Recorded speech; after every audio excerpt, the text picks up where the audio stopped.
So the first question is like, were you surprised when these things happened, that Imran Khan was ousted? Yeah, to certain extent, I was, but then I mean the way things were moving actually, so it was not a complete surprise, people were like hopeful, they were confident that Imran Khan would counter it, but then the Supreme Court had to actually restore the National Assembly, which was where the motion of no confidence was rejected by the Deputy Speaker. So consequently, the Prime Minister had to advise to the President. And then the President obviously dissolved the National Assembly, and then the Supreme Court actually restored the National Assembly. So that was, until that moment, I think, like everyone was saying that, he would be able to counter it. But then when the Supreme Court restored the National Assembly, so it was quite clear that, I mean, he would have to go. So like, what's the mood on the ground, especially in your city? Because Peshawar is like quite pro Imran Khan. Yeah, pro Imran Khan. Yeah, you're absolutely right. Last night, there was like a huge gathering, huge jalsa of Imran Khan. And there's Ramadan, the month of fasting, and despite the month of fasting, I mean, it was really huge. If you see the mainstream media, his speech, I mean, started 11:45, but still, I mean, the ground was like full, So in KP, in Peshawar, here Imran Khan party enjoys 2/3 majority. They have provincial government. So here, as you said, the province, I mean, he has quite a support here, and that was manifested in last night, jalsa. But before that, if you would have followed the news, on Sunday evening, something happened which was really unprecedented. People just came out from different cities, and that was quite like spontaneous. There was a kind of this reaction, and people were quite angry, which according to the mainstream like media, Dawn and BBC, was never seen before. It was only seen like 50 years ago when Zulfikar Ali Bhutto government was toppled, so people actually came out to street. So that thing, and then there was this campaign against the institution that they were actually in collusion with the opposition parties and the external elements, which Imran Khan says that it was a conspiracy. Usually, I mean, it's in Pakistan, if you see the politics of Pakistan, it's the case, like whenever a government goes, so people just, I mean, celebrate it, because, there is always this incumbency factor, and if you see the government of Imran Khan, there were like, you can say, weaknesses in the governance. Inflation was, in the double digit. There were things, I mean, which could damage his support in the coming election, but the way his government was toppled, he was ousted. That was, for me, I think it was really a bad bargain.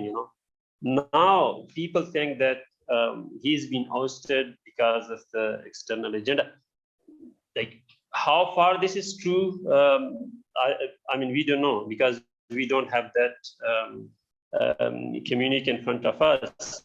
So you were talking about this, like Imran Khan's narrative, whether it's true or false doesn't matter, because people are reacting, and more or less huge support on the ground. Yeah, that is the real question. I mean, we don't know, because this evening we had the press briefing of the ISPR, which also said that there was no word of conspiracy in the National Security Council meeting. But again, the question is, as I said, I mean, we don't have that communique in front of us. But the question is whether the people on the ground are buying his argument or not.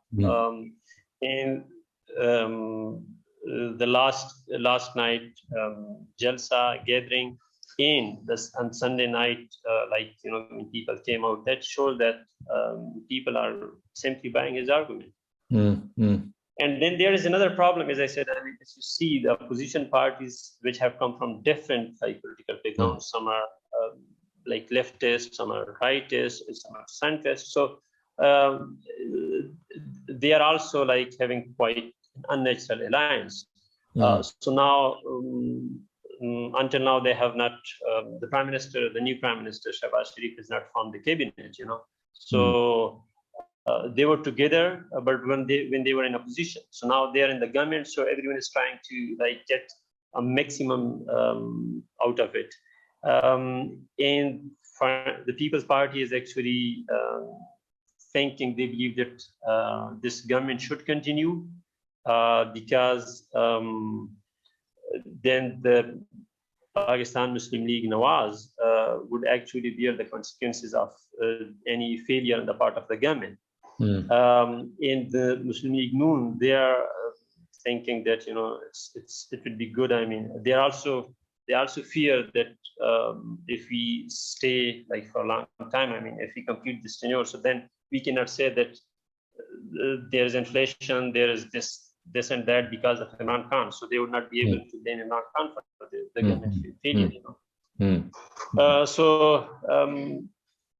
And things are quite, I mean, if you see on the ground, things are quite precarious, Last night gathering, as I said, I mean, set the tone, but Imran Khan has to go to Karachi, which is the biggest city, and then to Lahore in Pakistan, which is the center of Punjab. So these, I think, rallies would mount pressure on the government. And then obviously the government does not have that credibility, legitimacy. There's these conspiracy theories. As I told, I mean, we don't know what is the reality. But the government, one thing is sure that the Khan government was ousted, and the new prime minister has not become prime minister as a result of general elections. So that's why, I mean, things, there's quite uncertain, there's unpredictable, I mean, what is going to happen. So we don't know yet. In terms of constitution, so this term, does it need to be finished, or can they say that, oh, do you know what, we will go for early election? Constitutionally, the National Assembly has 5 years tenure, The tenure of this assembly would actually finish October next year, 2023. But obviously, I mean, the prime minister the government can call, election earlier. So constitutionally, they can do it. One problem is there that the election commission, which has this responsibility to hold and conduct free and transparent elections, they, in the hearing, the Supreme Court, they said that we would not be able to conduct the election before October. Constitutionally, they have to conduct the election in the next 3 months. When the government, the city government goes. So they have said this thing, but now there's another problem that half of the National Assembly members would actually, the total number of seats in the National Assembly is 342, and 155 members from Imran Khan party, they have submitted their resignation. So half of the National Assembly would get simply empty, a National Assembly without any opposition member. Now, the Election Commission is really in a hard trouble, in a hard water, because they have already said to the Supreme Court that they cannot hold election before October. And now if they are holding by-election, the government would say, I mean, the opposition would say, I mean, that, look, you said that we cannot hold elections in October, but now how you can hold election for the half of the National Assembly if you can hold it for the half of this people. Why not for the complete general election? But the only solution, the only way out, I think, for everyone is to go for early election. Otherwise, uncertainty would become like a permanent feature of Pakistani politics until general elections are being held. One pertinent question is, so there is a government in power, and there's a parliament there as well. So the Imran Khan's what kind of role he's playing in the parliament? Is he going to the parliament? Are his parliamentarian members are going there, or they're also resigning?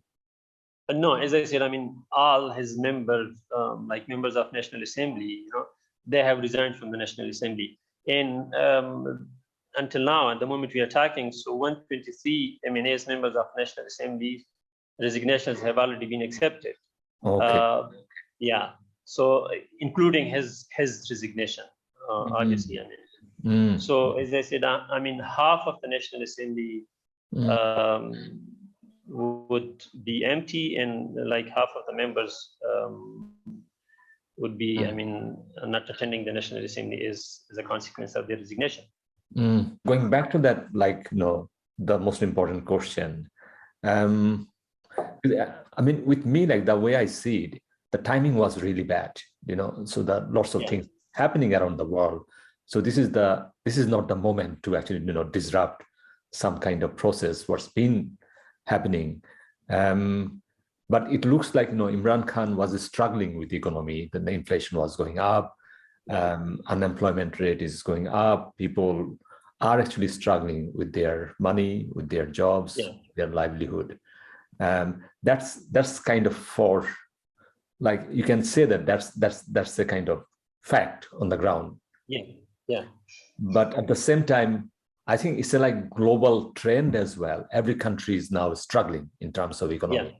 Even UK is struggling, America is struggling, every country is struggling. So it's quite a downturn time. But at the same time, I know the way Pakistan's politics work, there is always a chance for some kind of interference from the army. And if army doesn't like someone, then all those other things can happen very quickly and dramatically. And it looks like there is something else going on as well. Many of the analysts believe that this would have not happened without the support of the army. So there is almost a consensus. But army, the information wing has repeatedly refuted this argument, and they just held a press briefing 2 hours ago, and they said that we just want to stay away from the politics. We are not involved. The chief of army staff was asked by the prime minister that go to the opposition parties and ask them if they are ready for the general election. But the opposition parties refused, and they said that no, we are going to go with this motion of no confidence. Keeping in mind the history of Pakistani politics, it is really hard to believe that this would have happened without the support, without the intervention of the military establishment. But again, there was this BBC story on that day that what happened during this motion of no confidence. Again, that was refuted, rejected by the military establishment. So if you keep in mind the history, as I said, it's hard to believe. But again, we don't have any hard evidence. Because the information wing has, as I said, is rejected these allegations, and they said that we just want to stay away from politics. So, but one thing, as I said earlier, that was quite unprecedented. That many Imran Khan's constituency, if you see it,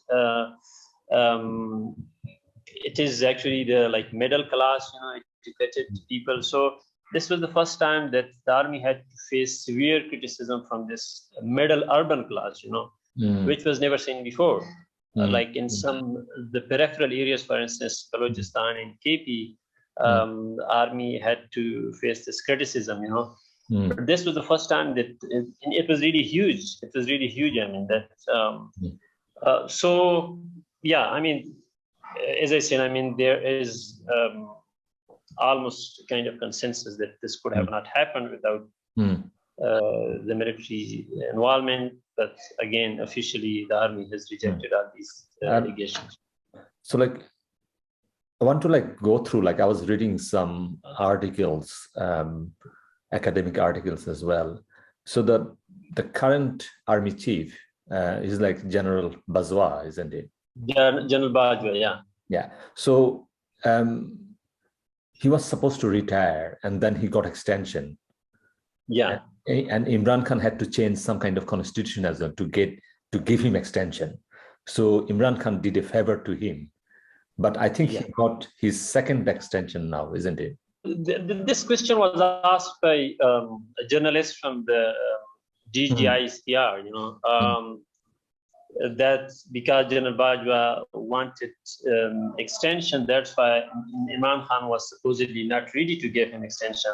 And that is why, I mean, he had to align himself with the opposition parties. But he said, I mean, again, he refuted this argument. He said that no, he is not actually, he's going to retire on time. He's not willing to, get next extension. So he will be retiring in November, I think November this year, probably. I'm not wrong.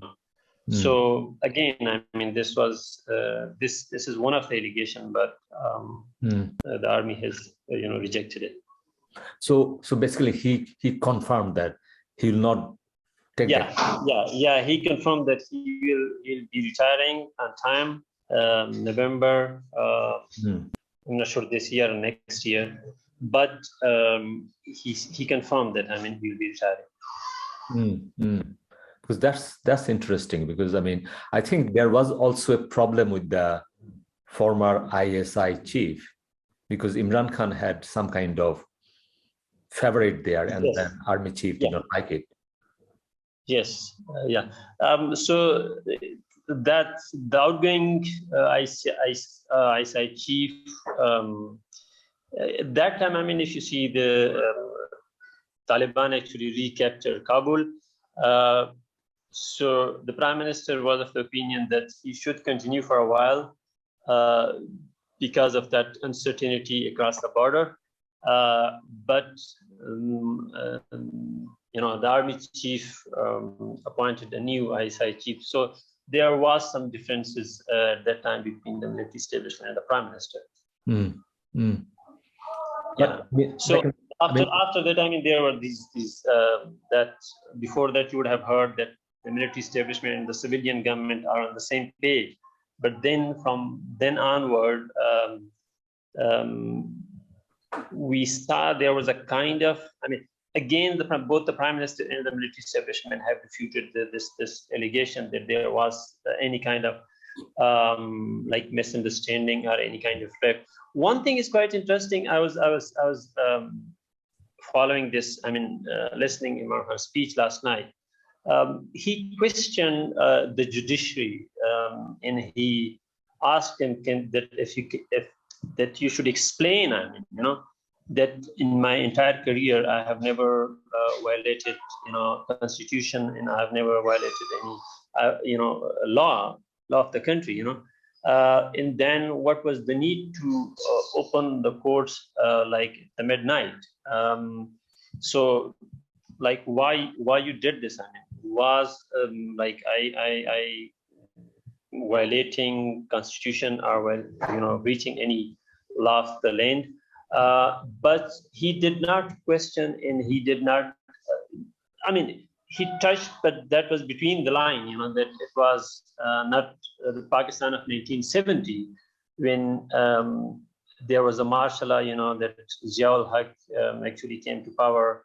And he toppled the government of Zulfikar Ali Bhutto, and then later on he was executed. So he said that it is not Pakistan of 1970. There, I mean, people are politically aware, and there are like 6 crore, I mean 60 million mobile users in Pakistan. So they have access to social media and they know what is happening. So they will not accept any kind of unjust, moment or action if anyone is thinking of it. So between the line, I mean, he touched the topic, but not like the way he questioned the judiciary. Not, I mean, he did not like do it. He did not question the army in that way. Mm-hmm. What's your take on Pakistan's Supreme Court? Do you think they are good? Well, I mean, it depends where you really stand. I mean, if the decision is in your favor, I mean, the Supreme Court is good for you. I mean, this is what is happening currently. Whenever, I mean, the case is, the decision is in favor of one party, so they say that look, the judiciary is really independent. But when it's against someone, the other party, so they say that the judiciary is not guard its independence. Since 2009, I mean, there is really a big change in judiciary, but you can't really see, I mean, that it is like really independent, I mean, if I bring this example, like General Musharraf, the high treason case, and at one point he was got death penalty, and then it went to another court and it just quashed. And so it's quite extreme swing from like one end to like extreme swing. So I mean, what's going on there? You're absolutely right. I mean, for instance, you see the same one can see in the case of Nawaz Sharif, for instance, when he was convicted by the Supreme Court, and then he was going to UK for his treatment. So the Lahore court actually ordered the government that he should be allowed to go to get treatment in UK. And then the current Prime Minister Nawaz Sharif gave guarantee to the court that he will return after his treatment. But the court then never asked again Nawaz Sharif, that you had, and the government at that time actually imposed that he should submit a bond if he does not return. So that will be then confiscated by the government. But the Lahore court said no, that the government cannot do it, and Nawaz Sharif, the current Prime Minister, had to like submit a personal guarantee saying that his brother would come back to Pakistan. But I think it's been 4 years or 3.5 years he's not come back, and the court has never asked him again. And then there are mega corruption charges on many of the like leaders of KML Noon. Nawaz Sharif, I mean, he's the current Prime Minister, he's on bail, and there's like corruption charges of 40 billion, and his son, he's also on bail, and there's corruption charges against him, and his another son, he's also fled to UK. Nawaz Sharif, 2 sons, they are also convicted by the court, and they are there. In the court, I mean, they just go like to jail for a week, and they just come out again. And if you see like the law apply to the common man, they are quite different. If you have stolen something, a small thing, you can just spend like years in court, and no one would be there to So so you can't really say, I mean, that there's a and the courts are doing justice. So there is because I'm like commenting as an outsider. So like when I was reading this General Musharraf's high treason case, I think one of the judges was saying that even if you get him dead, you have to drag him Yeah. to, in front of the Supreme Court Yeah. square, Yeah. and then hang him for 3 days there. Yeah. I mean, that's like, it's, Yeah. I mean, the judges don't behave or talk like this. I mean, well, sometimes you believe that the judges are speaking of their mind, not, the law, so that's why you see this huge, you can see contrast, one judge would say that, yeah, you should just drag him and execute him. The other would say that no, he had done a big service, to the nation. So I don't know. I mean, people, it's simply confusing. I mean, no, I think because I mean, people have got the legitimate concern, the historical problem with that, the court judges, and how they colluded with that establishment, took side with them, or like went against them. So it's not like not like untoward, this happened and this can again happen.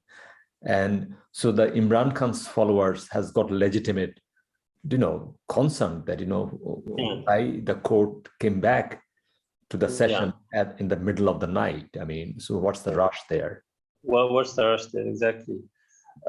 Yeah, and then if you like listen the deputy speaker who gave the ruling, he is standing to his word that what he did that was purely constitutional.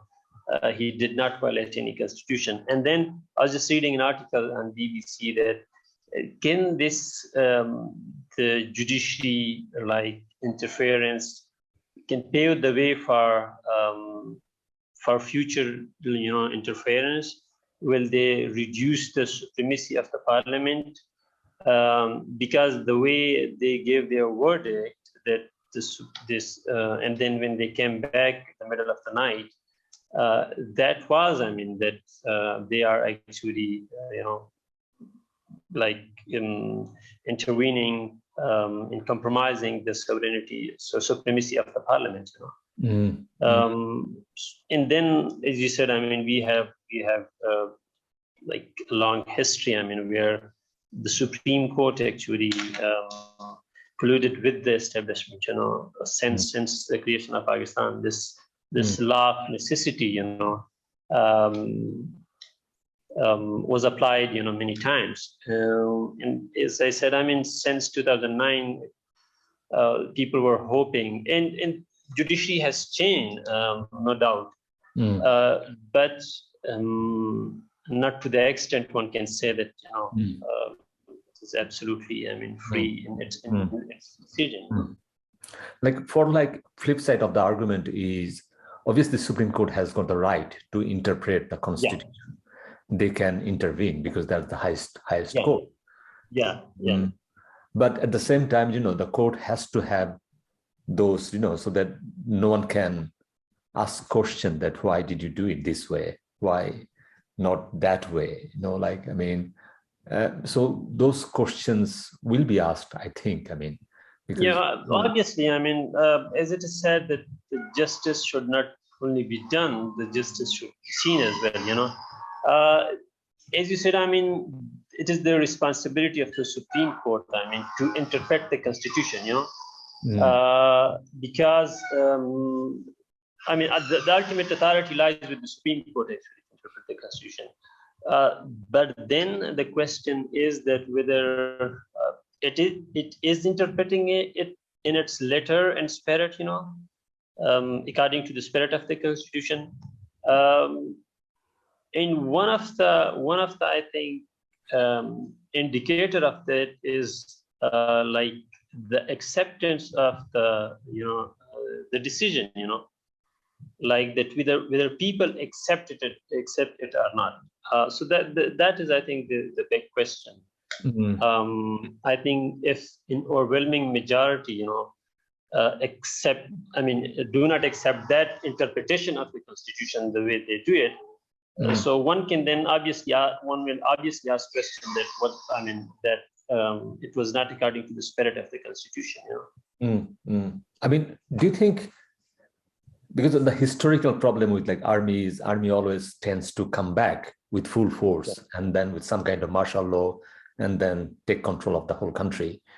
My understanding is, I think things moved on. People will not accept army as a kind of, ruler at this moment, because I think that people get some kind of understanding about like what democracy means and what it gives to them. Yeah, absolutely. You're absolutely right. I mean, things have changed, quite a lot. And this was also said by the DG ISPR, that he completely ruled out any chance of martial law. He said that we are having external challenges, and if we counter the external challenges, that would be like, great service on our part, let alone the internal challenge, So he completely ruled out the martial law. And then, as I said, that you just imagine, that people don't have like hard evidence in front of them that the military was involved in this whole thing, and still they are facing severe criticism. So just think if they're practically involved and if there is martial law, I don't think, time has really changed, and military knows this very well, that you cannot simply rule the country without the support of the people, without the legitimacy, of the people. As I said, you just imagine, because of the allegations, people are criticizing it very severely. I don't think that there's any chance of martial law military involvement in Pakistan, which is a good thing. Yeah, like my understanding is, historically, Pakistan's ruled by either by army or like this Bhutto family or like this Nawaz Sharif family. So like with Imran Khan, it's a kind of break from that historical dynasty, rulers. And I think that's a good thing for Pakistan, like something fresh, something, with like new kind of idea.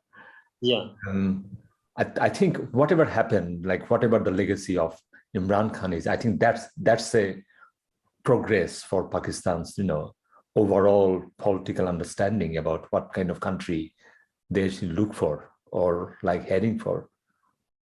Yeah, earlier, if you see, people had simply these two choices, like one term was for Nawaz Sharif and the other was for People's Party, Bhutto's family, as you said. But now there was this party system, so they ruled Pakistan for most of the time. But now the emergence of this third party has really changed the dynamics of politics in Pakistan. Which is a good sign, as you said. I think for me, what democracy is, that the people should have the right to change the government if they are not satisfied with it, and they should also have the choice, that if, for instance, if the two parties are not performing well, so there should be space, for the emergence of a new party. I think it's encouraging. That will encourage other people. The more political parties we have, I think there'll be more like competition. People would have obviously more choices actually to pick from. So which is a good thing, I think, for democracy. You more or less like observed very closely, like the rise of Imran Khan. Like from a kind of small party to like up to this point. Do you think this rise is pretty, heavy now, and he became a heavyweight in terms of political, this battlefield in Pakistan. And I don't think anyone can, take away Imran Khan from that stage. Yes, you're absolutely right. I mean, if you see the current political landscape where he alone, is actually resisting the 9 political parties government, So these big parties of Sharif and Bhutto's, and then there are regional parties, and there's this big religious party, a right-wing party which is actually based in KP, in the same province where Imran Khan is also having a government. So he is challenging all of them. And the support he's having, that is also, worth observing. So, I mean, he has created a space for himself and for his party. And I don't think that these political parties can really challenge him in future,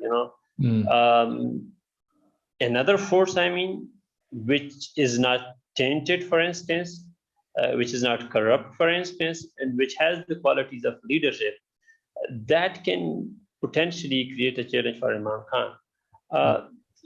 If you see, as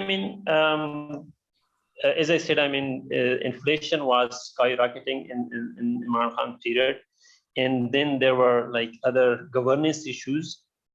So there were problems, But the problem, like why he enjoyed this time and why people were not really like disappointed, and why he still enjoys that support, is only because when people see back, so they don't have any like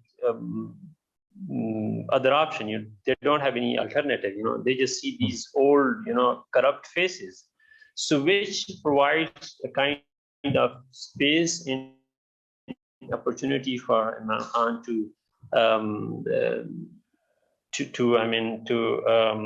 have that support, So that's the most important reason. Because of as I said, because of the corruption, because of the governance of these political parties and the top leadership, people still see to him as a hope.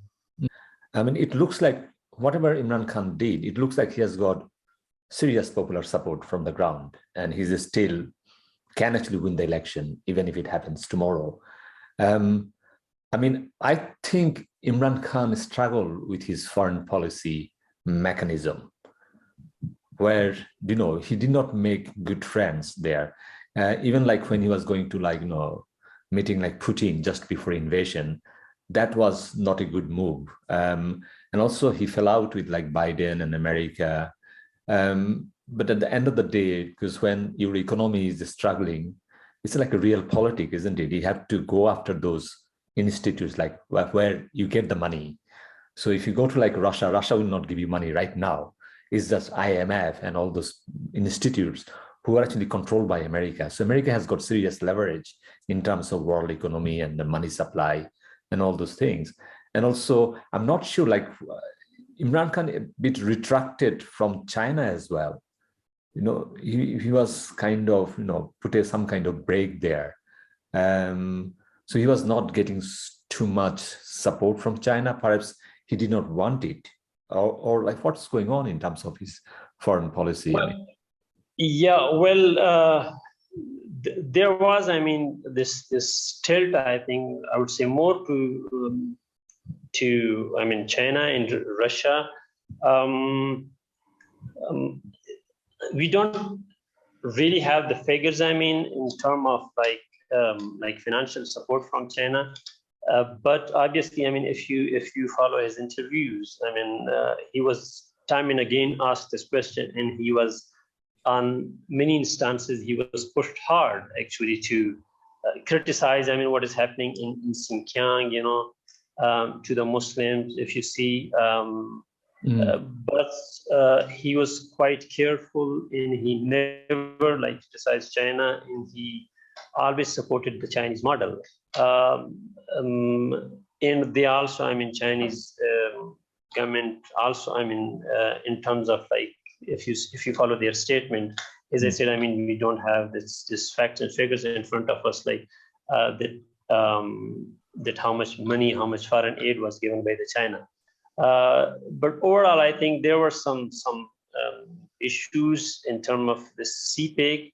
The like work progress was a little delayed, which the government said that it has been expedited. So the government also established an authority, CPEG authority, which oversee the whole progress, which is actually headed by military, you know.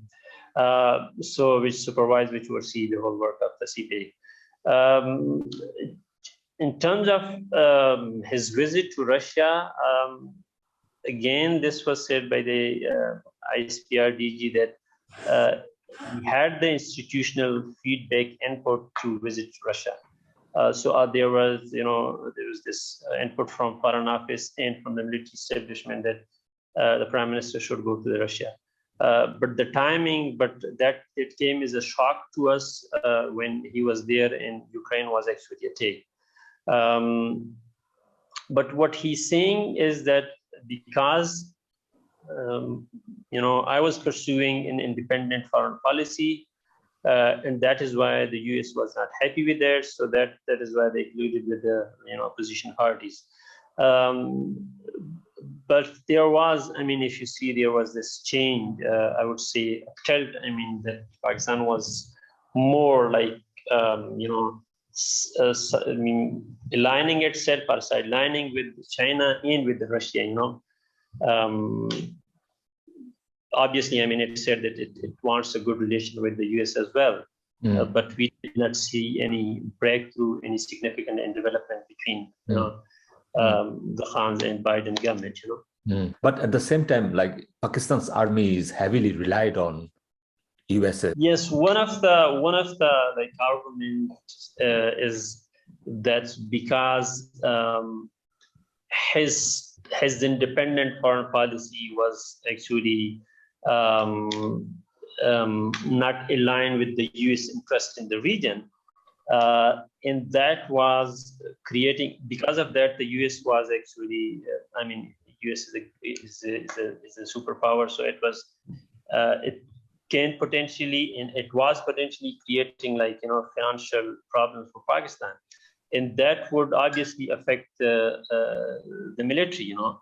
So one of the arguments is this. So again, we don't know, I mean, how much, you know, this is true, because on one side says that this is true, and the other side, you know, just refutes the argument.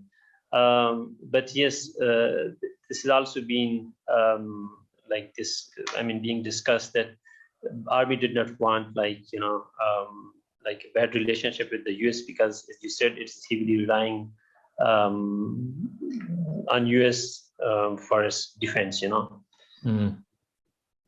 I mean, especially it's been a long relationship after 9/11. So it's like almost more than 20 years, very heavy, close relationship, and lots of, you know, sharing of information, intel, money, resources, military equipment. So, you know, so if you're Pakistan Army, so you are one of the biggest beneficiary of those resources. Yeah, you're right. You're right. There were, I mean, if you see what Imran Khan was saying is that we became an ally of the US in the aftermath of 9/11, but and we rendered huge sacrifices, you know. 70,000-80,000 people were lost. But again, the US was making Pakistan Army is a scapegoat for its own failure in Afghanistan. So he was saying that if you fight your own people for the sake of other countries, so it is not a service to the nation, you know, service to your own people. And then if you see after 2011, after the Osama episode, and then there was Salala attack, I mean, where I think 24 army personnel were killed. And then there was a Raymond Davis episode in Lahore, which actually created a rift between the US and Pakistan relationship. In the army after that, I mean, it was also like more careful, but again, it continued to have a good relationship with the US because, as you said, I mean, it was and it is heavily relying on the US. It is the biggest beneficiary, no doubt. So that's why, I mean, one can see that it's simply not in the interest of the military establishment that a government, does not enjoy a good relationship with the US administration. Like sometimes political leaders or like whoever the prime ministers or presidents, these are very powerful position. And also Imran Khan is also a cricket team captain who got world championship, the cup to his country. So he's like his personality is larger than life, So I think he was a natural captain, natural leader. And then when he come to this kind of position, prime minister of a country, but the problem is he's head of the country, but at the same time he has to deal with all kind of people externally as well. And I think that became difficult for him because of his, I mean, that's my understanding, that because of his personality, he has got this idea about, people will listen to me and then, I'm good. But at the same time, the foreign policy, the whole industry, or even that, we're talking about that platform is very messy. It's like all about self-interest, backstabbing, all kind of things are there. So I think Imran Khan struggled a bit in terms of his foreign policy situation because of his personality. My advice will be like, if he becomes prime minister again, I think he needs to have a good team to take care of the external affairs, not to get involved too much personally in those things. What do you think? Do you think this is again, I had to agree with you. I mean, he must change his team. I mean, this is very much clear. Internally, in both externally as well. Internally, I mean, as I said, I mean, there were lots of weaknesses, there were governance issues, there was this inflation, the pace of development was quite slow, and then there were people, I mean, because of them, he was ousted from the government, who were actually electable, who were not ideological people. But at that time, he supported, he stood to his decision that these people can actually help me win the election. Unless and until he changed his team, I mean, internally, as I said, and externally, things will remain the same. An external front, you're right that his foreign minister was fine. But then, as you said, that the principles are the dynamics of foreign policy are quite different. Things are not the same as they seem. And if you are if you don't have the diplomatic skills, and if you are straightforward, and if you think that what you're saying is right, even if it is right, I mean, sometimes you have to control it, so obviously you do have problems, and that was one of the reasons, I mean, which led to these problems, on external fronts. Yeah, I think we had a good conversation.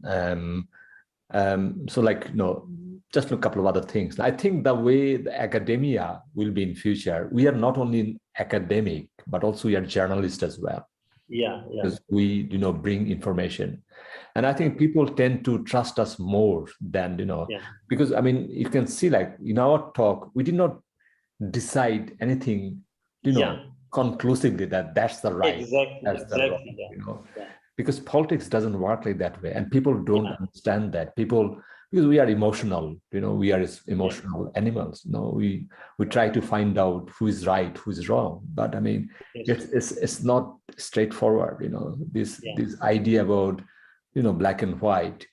It doesn't work. It doesn't work. There's lots of complexity there, and you can see why people struggle and why people make bad decisions. But I think that I think that a good leaders, have to have that kind of flair as well to accept that sometimes he or she will make mistake, and that's okay. Yeah.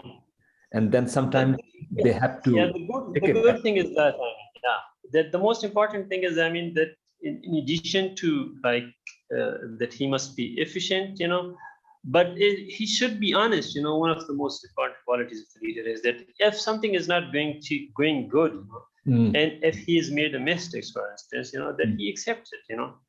For instance, there was, this inflation here in Pakistan, and people, believe me, that people suffered a lot because of it, But the thing is that there was this kind of trust between the leader and the ruler and the ruled, that the prime minister time and again said that, look, it is the most painful thing for me, for instance. So he was accepting that there is a problem, and we are doing it good. So that is you're absolutely right, and that's quite a good thing that a leader must accept his mistake, his failure, if he considered himself, Even if I see like the past examples, even like Imran Khan was ousted a bit of in a clumsy way, but I think he did not create disruption, he did not create riot, or he did not create violence on the ground. He could have, but I think that's good. That's a progress for Pakistan's democracy, and I think these are good news for Pakistan. Yes, absolutely. The kind of support he's enjoying, if you see the Sunday protest, as I said, that was unprecedented, and the kind of anger, that was never seen before, and not amongst the his political party workers, but amongst his followers. These people were from the army background, and these people who were from middle background, and they were simply saying that this something has not happened good, how you can give a government to these crooks, and oust him. And then there's this military restraint. I think it's also a good development. People are, as we discussed, people are politically more conscious now than they were.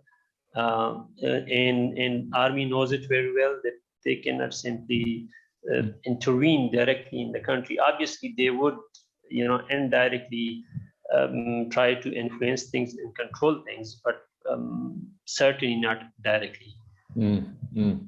So what I believe is that, if the civilian government has this credibility, that would naturally reduce the gap for military, because I think we saw this thing. And that was second demonstration or manifestation of this argument. Then that in Turkey we see that the military is the guardian of Kemalist ideology, and we have also a history of military intervention there. But when the people said that people believe that the government is doing good for them, there was this credibility, there was this legitimacy, so that made it difficult for army to intervene in politics. So here in Pakistan, I also believe that the same thing would happen unless and until the civilian leadership, civilian government delivers, that their inability, their ineptness would create a space for military, and they would always exploit it. But if they just compare these two instances, in October 1999, Nawaz Sharif government was toppled, and Musharraf imposed martial law, and there were people were just distributing sweets, and sweet shops just ran out of sweets, so just imagine. And now, a civilian government was ousted, and the people, just came out all of a sudden spontaneously to street, and they were like shouting against institution that, why you have ousted the government. So which is, I think, a big development in Pakistan, if you see, that people are demonstrating for a civilian government, for a civilian government. I mean, earlier they have not demonstrated, they have not came out to the street. No, I mean, hope this transition is quick, seamless, and yes, because I think the current prime minister has to be very careful as well, because if he has got any chance in the election, he has to do something positive and honest, because that way we saw in the past, whoever in power, that means he will do all the corruptions and the opposition will go to jail. And then so it's always if you're in power, you're fine. If you're in opposition, you go to jail. So I think this is the first time. I think this will be difficult to actually bring Imran Khan to inside a jail. Because no, I don't think there is any chance of that. And as I said, I mean, the situation on the ground is quite different, and they have seen it. I mean, because last night he said that because there were some raids on the social media activists, so he warned the government that, look, don't push me. I mean, if I give just one call, the whole country will be locked. And he's done it previously, and the level of support, I mean, he's enjoying. So they know it very well, that you cannot simply and they would do a great service to him if they just put him in a jail, because they have already done it, done a great service to him, as I said.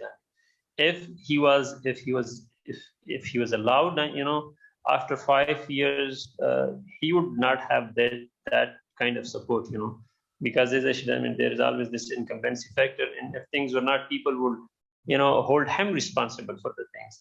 Now, people are simply thinking that he's become a victim, They think that for their own selfish interests, they have made, Imran Khan is a scapegoat, So that's why, I mean, so anything like that, any step like that would be a great service to him, it would increase his popularity more.